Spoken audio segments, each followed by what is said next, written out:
Christine here with a discussion about Bretonia, King Arthur's legend in Total War Warhammer, except they're French, which, by the way, wouldn't necessarily be so weird when we're talking about the English dynasties, because, you know, history. But this is more of a grim reality than an actual legend, because in this reality, King Arthur's kingdom is pretty bad, like, really terrible. I suppose that's not too different from medieval England, but all the same, Bretonia just isn't really a good race. In essence, what Bretonia is an Warhammer 1 free race that got a bit of a update in Warhammer 2, but never a full rework, and now we're in Warhammer 3. So you can imagine the kind of issues that causes in this game. It should be noted that Warhammer 2 was more of an addition on Warhammer 1, so it kind of worked back then, not fully, but now in Warhammer 3, things are just no longer workable. So let's talk about the kind of issues that Bretonia has. The first thing I would like to note is their actual cavalry, which is not as good as you might think. Like, consider this. There are races that have tier 2 cavalry that is flat better than what Bretonia has. Yes, they do have things like lances and impetuous, absolutely, but all the same, there are better tier 2 cavalry, let alone better tier 3 cavalry. You might think Knights of the Realm and Questing Knights are great, but again, compared to, say, Knights of the Blazing Sun or Chaos Knights, yeah, I'm going to put my money on Chaos Knights if I stick on that subject. Better stats, better handling of units. And the problem with the Lance stance, the formation, is that it doesn't give you the kind of combat benefit that you might think it does. Like, you think it should give you a combat benefit, but in reality, it's pretty lackluster in comparison. At tier 4, things do get better with things like Grail Knights, and at tier 5 with Royal Pegasus Knights. Though the main reason things get better at high tiers is not that the land-based cavalry is better, because they're not. Like, even Grail Guardians do leave quite a bit to be desired. There are certain cases where they're good, but again, not as good as they could be or should be. And honestly, I would reduce the tier of each Bretonian unit by 1 and just make mounted yeomen and archers as a baseline unit for settlement abilities, because Bretonia doesn't have a baseline unit they can recruit just from settlements. But the only reason Bretonia has any value whatsoever in cavalry is because they have flying cavalry, which gives you a lot of flexibility on the campaign map. Or, in terms of campaign battles. That helps you in sieges, that helps you in field battles, that allows you to deal with your opponent. Outside of that, the rest of Bretonia's roster is pretty awful. Range units are not great. Infantry units are not great, except foot squires, and even then, foot squires are 2 tiers too high. One could argue to some extent about Battle Pilgrims, tier 3 unit, good amount of leadership and frenzy, but again, just limitations upon limitations upon limitations. So even the cavalry aspect is not especially good, but then, you know, combine that with lackluster everything else, then, yeah, it ends up being pretty bad. The only good thing about Bretonia, genuinely good, is their artillery. And of course, flying cavalry, as I mentioned. But their artillery, because one, they have trebuchets at tier 2. Trebuchets are really good for the principal role a lot of artillery units have in a campaign, which is sieges. So trebuchets are really, really good at dealing damage on structures. That's the principal benefit with regards to them. Those big-ass rocks, gonna do a lot of damage. Field battles, less so when we're thinking about that. Then we have to talk about the vow system, as well as lords and heroes in general. So lords and heroes do lack special skill lines, and that is a significant problem in Bretonian campaigns. One could argue the vow kind of stands up for that, but the vows are just frustrating. Like, Pledge to Chivalry, rank up 5 times, no problem.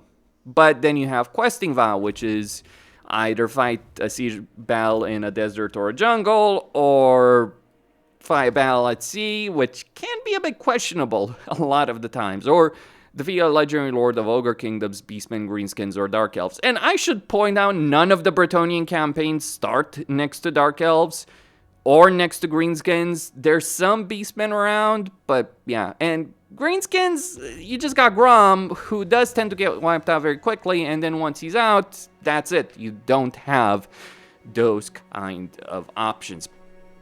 And the thing about the vows is not just the system in itself, the unlock mechanic. It's one, the fact that without vows, your upkeep of units is greatly increased compared to where it is for knights, because you don't have supply lines, so you have to deal with the vow system and the peasant economy.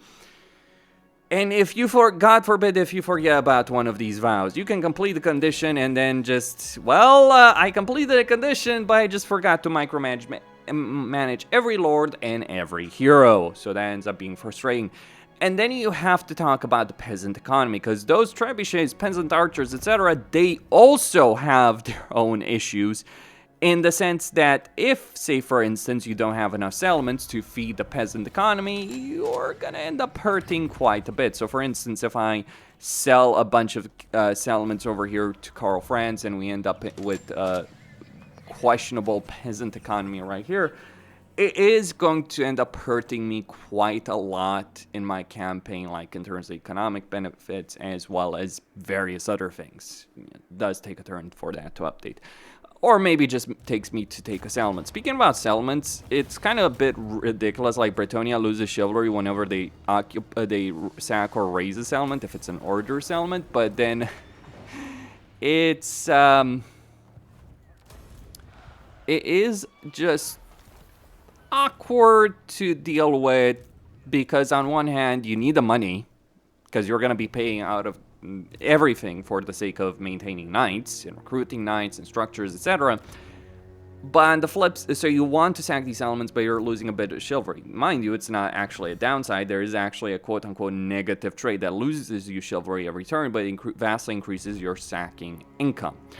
So that is one of the benefits Bretonia has, as much of a benefit as you might consider it to be, but again, just another annoying thing to manage in a campaign when we're talking about Bretonia. Then we have their actual economy, their economy that's based on you constructing a building and then getting a second building in order to improve the first one, which means you need to use building slots, which can be a problem. There's a lot of ports in Bretonian territories, every single campaign we're talking about, like Albrecht, Fey Enchantress, Rapans, Lewin, they all have ports to deal with, so that's less structures. And imagine if you have a resource system for that. Is just, yeah, annoying, and you have to build this in every region, and if you get rid of it, yeah, good luck with that. So it ends up being a pretty big problem having to manage that. I mean, it eventually works out, but that's the problem with Bretonia. There's a lot of things that work out long-term, the vows, the economy, the units, etc. But that's not how campaigns are in Warhammer 3. And there's plenty of races that get stronger. The vast majority, actually, old races get stronger longer in the campaign. But what separates a good race from a bad race is having a pretty good varied early game. Bretonia does not have a good varied early game. Until they get to tier 3, at least, their unit variety is pretty bad. And really, you kind of need to get to tier 4 to have access to a lot of the really good shit in a campaign. So that is another problem. So lack of skill lines, design of lores, the vow system, etc., etc. Then we have confederations and just the research tree in general. So a lot of the research tree is kind of worthless, really, when we're talking about it. That doesn't give you any real tangible benefits. The only things that you actually care about in terms of research are things like water pumps to increase that peasant economy and render it meaningless. It's not like peasant economy ends up being meaningful in a long campaign. It's completely meaningless. And then if you're playing anyone except Prepons, you spend a lot of turns researching for Confederation. But the thing is, you're researching to confederate minor factions that get wiped out in a couple of turns. And it takes longer to research it. Like in this case, Artois is only alive because I fought Kemmler as quickly as I possibly could in this campaign. But look at how long it takes to confederate Artois or Aquitaine. Both Artois and Aquitaine get wiped out on turn 2 or 3 by Grom and Kemmler. So yeah, just kind of crappy system of confederation here. You can choose not to confederate factions, but if they're not alive, you get squats. So congrats. In this case, I've kept Artois and Bastan alive just so I can confederate them through research and, you know, get their territory that I've sold to them. Because, like, yeah, I obviously took Mousseline, I took Lyonesse, etc. And I've sold those territories to them because, one, I needed the money early game, and secondly, it's better to have the AI spending the money on upgrading settlements, they also have a significant growth benefit. So in this case, it ended up working out in my favor. But that is a problem. The design of Bretonia in itself also leaves a lot to be desired. It's all of these provinces with just 2 regions in them. So while Bretonia does have an extraordinary high level of growth through their main settlement buildings, both minor and major settlements, you're not really going to benefit that much from that growth in Bretonia itself. You will actually benefit a lot more if you're playing a Rapun's campaign, because she gets proper provinces. She doesn't have to care about the Confederation system. She just does it for regular diplomacy.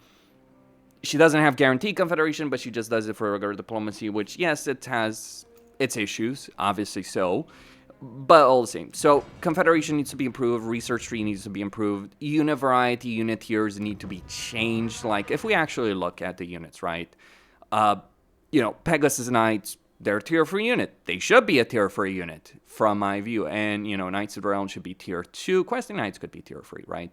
But Knights Errant should not be recruited from tier 2. They should be a tier 1 unit. And we could also talk about how they should remove the vows system, and instead what Bretonia should get is a system of the warband upgrade for their knights, because that's exactly how their knights operate in the lore. They start as Knights Errant, then they become Grail Knights, they start as Knights Errant, they become Knights of the Realm, then they maybe become Pegasus Knights if they can afford the Pegasus, or Questing Knights, all those kind of decisions.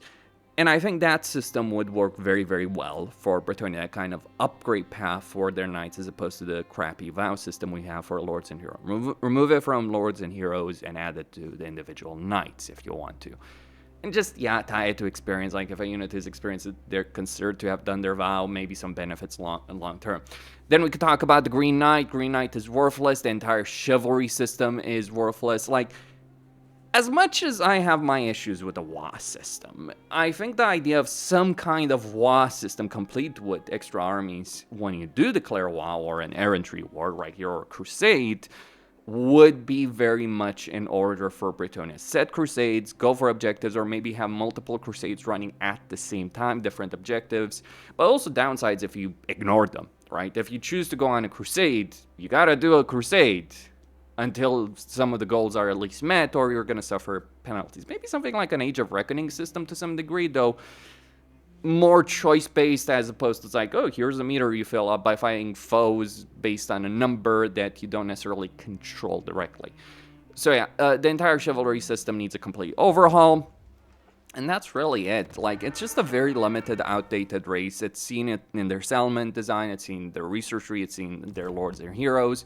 And we can also see it in the lack of mechanics for legendary lords and lack of even faction effects for legendary lords. Like, you just get 10% campaign movement range, okay, as Lewin, and then, leadership power size for lords when attacking. That's as worthless of a benefit as you might actually think. I mean, I guess the upside, if there is any, is you can at least get Gotrek and Felix. Congratulations, they're going to be much better than any of your regular heroes, which that does tend to be the case with Gotrek and Felix, but their factions don't benefit as much from Gotrek and Felix, including the dwarves. I'm not joking on this. Yes, Gotrek and Felix are always beneficial, but if you're looking at replenishment, great. If you're looking at a Slayer hero, great. You got that as dwarves, or a powerful melee hero. Paladins of Bretonia, not especially great.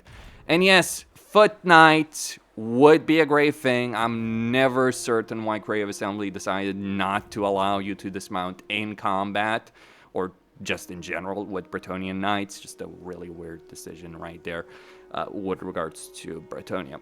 Actually, if I'm not mistaken, the way Lewin fought the battle on foot in Altdorf during the end times, and he died in Altdorf on foot. I could be misremembering that, but I don't think he was on his mount. Could be wrong, but yeah, that's my perspective. So these are the kind of issues to talk about Bretonia, the things that Creative Assembly should do with Bretonia, and they have mentioned they're looking to do things with Bretonia. Well, they better hurry up, from my view. Christine signing out.